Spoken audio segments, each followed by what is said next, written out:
Alrighty, hello everybody. Thanks for tuning into this video. James Cards FC here, continuing with my initial welcome to the market sort of videos, trying to get you guys up to speed on how to participate in this market. And today we're specifically going to be talking about the process and methodology of grading cards, why cards get graded, why people assign the values they do to them, and how you can potentially capture some ROI grading the cards yourself rather than just buying slabs outright. So with all that being said, let's get straight into this video. Specifically, I need to point this out. Please understand, with this video, especially in particular, this is not a get-rich-quick scheme. You are going to take losses using this method. This is not financial advice. Past results are not indicative of future performance. The examples we'll be going over in this video are anecdotal. Please do your own research. You have been warned. Thank you. This is not a get-rich-quick scheme. There is a lot of risk going on here. You're going to take losses inevitably using this method, but hopefully that doesn't need to be said. But in case you were thinking, no, this is not a guaranteed money get-rich-quick scheme, this is risky.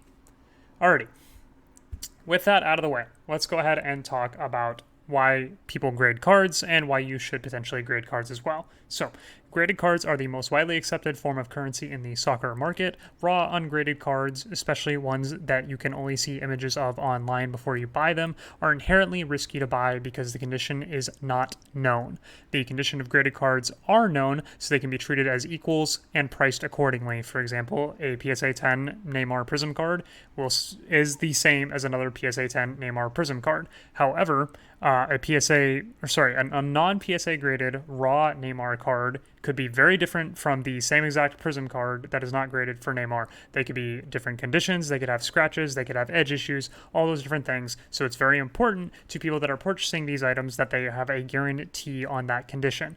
They want PSA 10s, they want PSA 9s, they want to know what the condition is. So this gives them legitimate price points to increase and decrease from going forward. Since you are now working on a standardized scale, it is much easier to price out in the future and notice how those increase and decrease as time goes on. So, in nearly every case, a modern era graded card in PSA 9 or PSA 10 condition will sell for a premium over the raws. The further you go back, the less the grade really matters in opposed to the scale. So, like in vintage, for example, there's no real 9s or 10s, so obviously you would scale this back to whatever the common grade is for that issue. But specifically today, we'll be talking about ultra-modern and pre-modern. So in nearly every case, a modern era graded card in PSA 9 or PSA 10 condition will sell for a premium over the raws.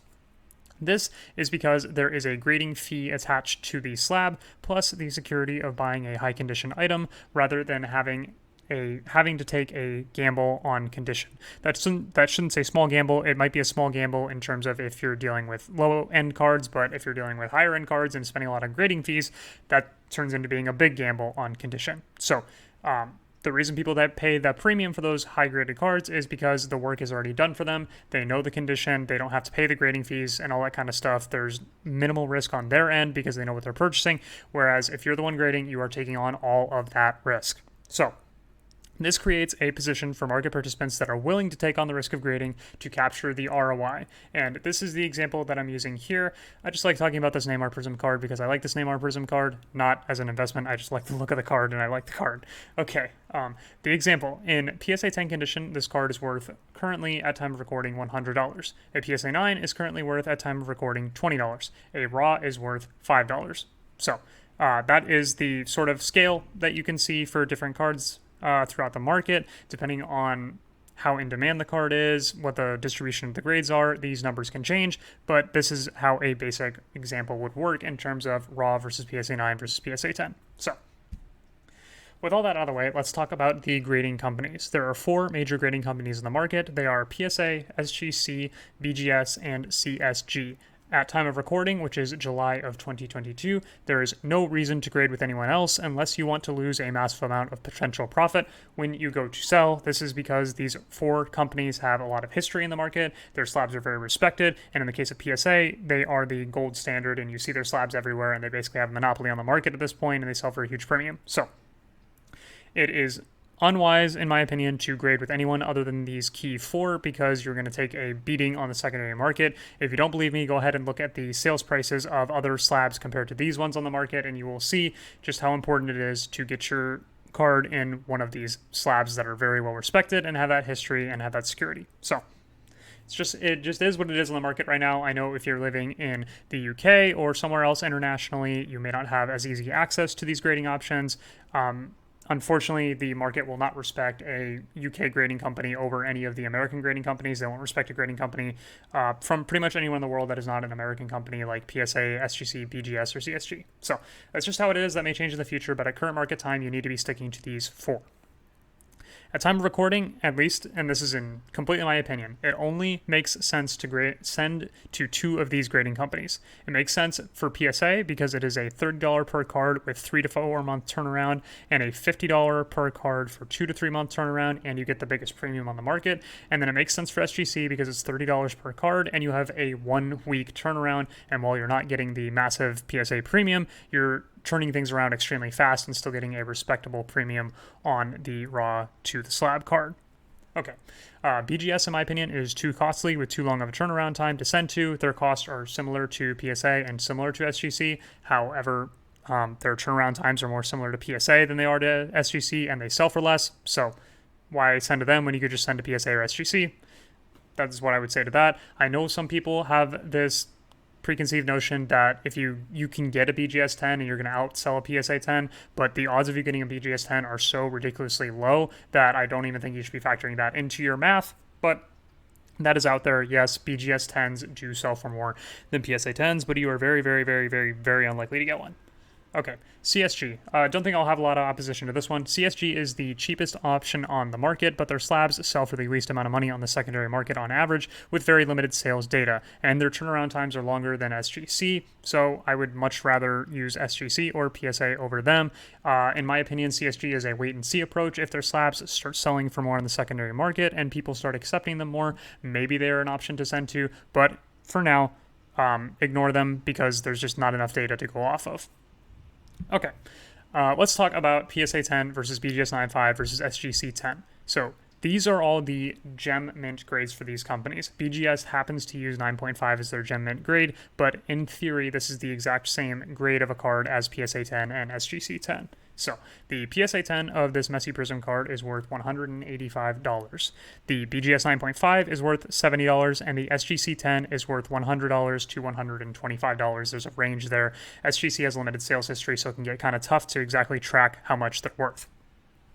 So seeing these numbers, you can easily understand why you should not be sending to BGS, and the only reason you send to SGC is because they're so fast with the turnaround time that it makes up for the lack of sales in between the PSA example, and I'll go through this example and how it makes sense in the future slides. Okay, let's talk about your goals with grading. Your goal is very simple. You're solving this math problem right here. Price of raw card plus price of grading needs to be less than the projected sales price of the card at the expected grade. And the lower it is in comparison to this projected sales price at the expected grade, the better you will be doing. So, if you solve this math problem correctly, you will succeed in grading cards. However, there are many unknown factors at play here. The two most important being how long will it take your card to grade and how many other people are doing the same thing as you that will lead to a market flood. And this both factors into what will the market price end up being for the card by the time you finally get it back. So those two things play into this final question here. With this in mind, you need to be targeting raw cards that complete the following checklist, in my opinion. You need to look at current raw versus graded margins that make grading worthwhile. You need a card that will rise or hold value in the time that it takes for you to grade or dip a little bit so that the margins are still okay for you to grade with it. And the demand and supply factors will need to be on your side and in your favor by the time that you go to sell. So, with all that being said, it's a bunch of mumbo jumbo. Let's go through some actual examples and I can show you what I'm talking about here. So let's talk about a few different examples here. This would be a steal example and an example of how grading benefits you in this case. So we have the Neymar 2009 Abril Goal rookie card. I purchased this on eBay in January of 2022. with the worst eBay listing title of all time, in my opinion, for $225. Price to buy, $225. Price to grade with PSA is $50 with a 2 to 3 month turnaround, and the all-in price of this card plus a grading fee is $275. The grading expectation would be that the most common grade is a PSA 6, and a PSA 6 selling price is estimated based on sales data that is out there for this card. It's very rare, so it's hard to find. Some are around the $1,000 level, and if you worst case scenario it comes back a PSA 3 or something like that, it is a $415 card as of January of 2022. So in this example, I did exactly what is said here. This is the math that was there, and I sent it to PSA, and I got a PSA 6. That card is heading to PWCC auction over the next couple weeks, so it'll be up there soon. But this is the methodology I went through when I purchased this, and these are the results. So let's talk about why this worked. This worked because I was able to get a nice price for a rare and important card due to a bad selling title. This is not something that's super repeatable. You're probably not going to be able to do this every single day. This was like a once every few months sort of situation for me that I got fortunate with, but these sorts of deals are out there on the market, and that is why this one worked. Why this was risky? This was still risky because the card definitely easily could have been fake, and the card could have been in a PSA 2 or worse condition, in which case I probably would have ended up losing money, even though I was only in it for $275 total. I could have taken that big risk, and it goes without saying the whole market could collapse by the time I sell this, so that is a risk I'm taking on as well by taking the time to buy and grade this. Okay, let's talk about the rare with good margins example. This is another example for myself. Cristiano Ronaldo 2017 Mega Cracks insert. I purchased this for $100 on eBay a couple months ago in March of 2022, and the price to grade with SGC, who I chose to grade with at the time, was $23 with a 1 month turnaround. So the all-in price was somewhere around $125 total. The grading expectation is that the most common grade of this card is an SGC 8.5. You can look this up on SGC's pop report, and that is what it'll tell you. So by looking over the card from the images, I assumed it would be somewhere in the average grade for the card. This is where it gets tough. The selling price for an SGC 8.5 is completely unknown. At the time that I bought this, the only sales history there was for the card was an SGC 8 that sold for $450 in 2021. But as you can see from the later part of the example, I was able to move this on auction for $295 total. So why this worked? This worked because this is a rare card that I identified as having potentially amazing margins based on the fact that I was able to pick it up for $100 and the last SGC 8 did $450. Those margins start to make a lot of sense, assuming you can get a similar grade to that SGC 8. I also used SGC to get the first to market since the last comp, because if I were to send this to PSA, I would have waited 2 or 3 months, and it's possible by then that somebody else would have graded the same card and already taken advantage of the margin that I had saw previously, and then my price would have been lower than this number here. As you can see, I already lost the first mover advantage to the person that sold this SGC 8, but if I would have waited even longer, I could have lost this price as well, and it would have continued dropping as more hit the market. So why this was risky. The market for this card could be way down since that 450 sale. Since that 450 sale was 6 months ago by the time that I sold this card, it's possible that nobody even cared about that comp or weren't going to be willing to pay over the $125 that I was into it for. So that was a risk. And then, of course, there's the risk that the card could have been in SGC 7 or worse condition, in which case I probably would have gotten a lot less than the $125 that I was all in this card for. But fortunately for myself, this ended up working out. But this, of course, was not without a lot of risk. Okay, another successful example here would be the classic prospect hype. So this is the Darwin Nunez 2020 Panini Football rookie sticker. It was $20 to buy as of whenever you wanted to buy this. You can still buy these for $20. For the past 6 months, it's been the price. The price to grade with PSA is $50 with a 2 to 3 month turnaround time. So the all-in price is $70 total. The grading expectation based off the PSA pop report is you have a 58% chance at a PSA 9 and a 21% chance at a PSA 10. A PSA 9 selling price was $140 in March, and it's likely to be similar now. We'll see what happens with the auctions that are currently on eBay. We haven't had one sale in a long time. The PSA 10 selling price was $300 in March, and again, it's likely similar now, but we don't have an actual piece of sales data to go off of for that because one has not been paid for at auction since that March sale. Based on some auctions that are running currently, I think it's possible it gets back up to that $300 number, but it's possible it could also end in like the $200 something range. So if you bought this and we're all into it for $70 and you now have it to sell, you are in a very, very good position. Let's talk about why this worked. The lack of slabs on the market for Darwin makes this one a super obvious candidate for anybody that wants to invest in a Darwin Nunez slab. This is one of your only options. It's either these stickers or the Obsidian rookie cards that are very short printed. So very limited options for a player that became very, very popular, very, very fast. And so since there's not a lot of these in slabs right now, there is a big first to market premium currently on them. In fact, if you go back to, it's in my first, second, or third video, I told you guys that this was going to happen. I am on tape. You can go back and watch it. I told you guys that you could pick these up for $20. You can grade them with PSA for $50. You would be all in for around $70 to $75, and it would be worth somewhere in these margin ranges. Feel free to look back at the tape. I told you guys this was coming, but I also told you why this is risky and why this is going to not be a thing if you try to do it now. So this was risky because Darwin could have not received the hype by the time you get your slab back. It just so happened that he ended up transferring to Liverpool, which was not something you could have predicted. You could have predicted he was going to transfer, but to Liverpool, that was a super lucky thing that happened for him and for his market. High population sticker, you would not be the only one doing this, and there's currently a race to the bottom incoming on these stickers. These stickers are not rare. A bunch of people are going to be sending them. A bunch of people probably already sent them. They're probably sitting at the PSA facility right now, just waiting to get graded. So as more and more come to market, the price will be driven down, down, down, down as the supply takes up the demand, and there will be a race to the bottom, and the margins for the grading difference will get thinner, thinner, thinner until they no longer make sense. So it's also risky because stickers can be tough grades, even given these PSA population stats. So according to the PSA population report, 58% chance at a 9, 21% chance at a 10. That's pretty good for a sticker usually, and we'll see with a later example, stickers are harder to grade than that. So you are taking on a lot of risk in the fact that stickers are not easy to grade. And especially if you don't know what you're looking for with stickers, these can be really, really tough grades, and you could be hit with PSA 4s, 5s, and 3s with very, very little remorse from PSA, and in that case, you would have completely lost out on your $70. Okay, let's talk about when the math goes wrong, and we'll talk about the Kareem Adeyemi 2020 Panini Fussball sticker, and this is an example of why speed is important and why being first to market really matters when it comes to these high population stickers.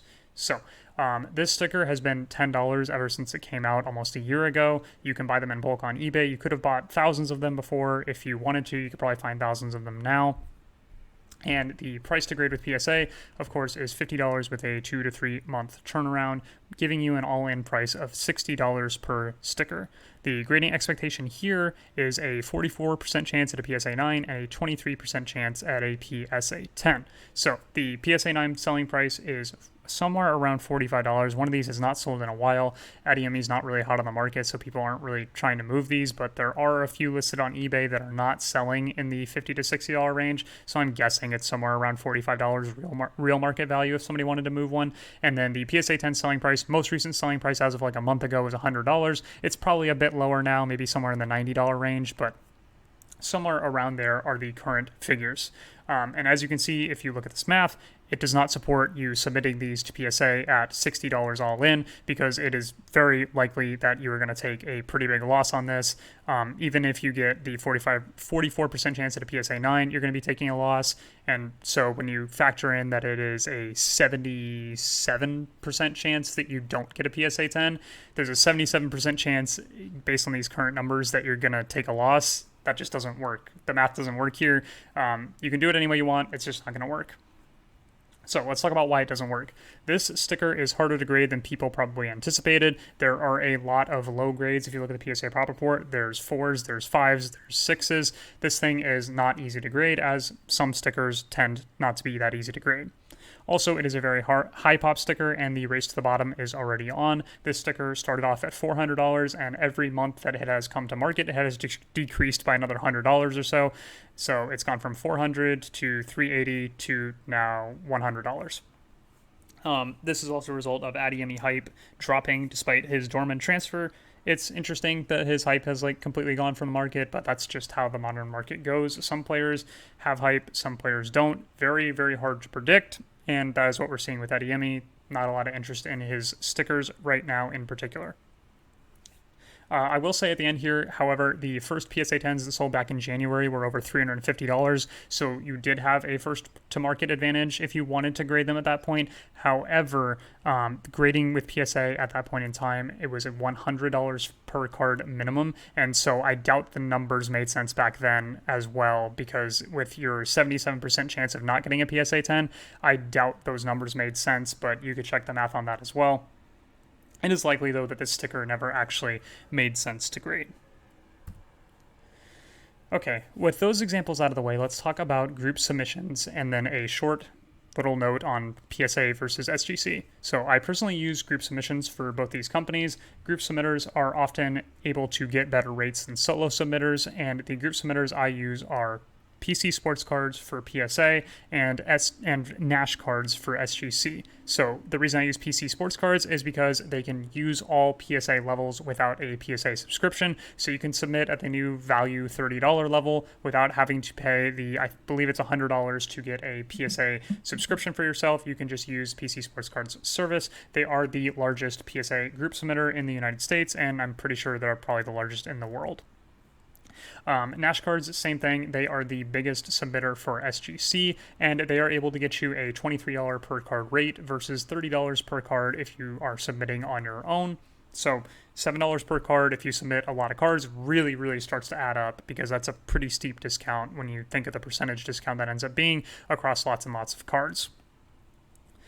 For my international viewers, there are international group submitters as well. PSA recently announced a PSA UK group submission partnership, so PSA specifically is going to help with group submissions in the UK. Huge news for the soccer market in general, but for those of you specifically in the UK, I would definitely look into that, and I would also use Instagram and the Discord link that I have in my description to learn from others that use these services and try and figure out what they're doing, what works for them, and get some good references that way. Now, I completely understand not being comfortable with group submitting, but if you're submitting in bulk like I do, these extra few dollars in savings per card really start to add up.